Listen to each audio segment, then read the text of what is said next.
اصل بات یہ ہے کہ ہم جو جنازہ پڑھتے ہیں نا، جس کا بھی جنازہ پڑھتے ہیں، ہمارا الحمدللہ ہر جنازہ فاتحہ سے بھی مزین ہوتا ہے الحمدللہ اور درود پاک سے بھی مزین ہوتا ہے۔ تو پھر یہ آپ پر کیوں کہا جاتا ہے کہ بہت سارے مردود نہ فاتحہ نہ وہ اس لیے کہ یہ کھانے پینے کے موقع پر فاتحہ خوانی جو کی جاتی ہے نا، یہ جو خوانی کے الفاظ لگتے ہیں نا، تو ڈھونڈنا چاہیے نا۔ دیکھیے جو خوانی کے الفاظ یہ دسترخوان سے لیے گئے، کل خوانی، فاتحہ خوانی، قرآن خوانی، باقر خوانی، یہ سارے بیکری کے ایٹم ہیں، شریعت کے یہ ایٹم نہیں ہیں۔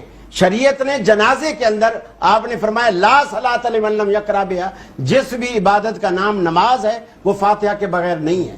ہمارے سارے جنازے الحمدللہ وہ فاتحہ سے مزین ہوتے ہیں، درود پاک سے مزین ہوتے ہیں۔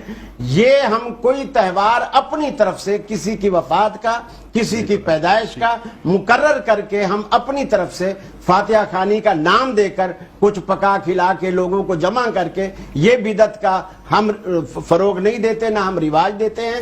ہم وہی چیز کرتے ہیں جس کی بنیاد بیس قرآن اور سنت سے ملتی ہے، بہت اچھی اور بات ہے۔ جن چیزوں کی قرآن اور سنت سے بیس نہیں ہے ختم ہم ہو گیا ہے، اس پہ کرتے باتیں نہیں۔ بہت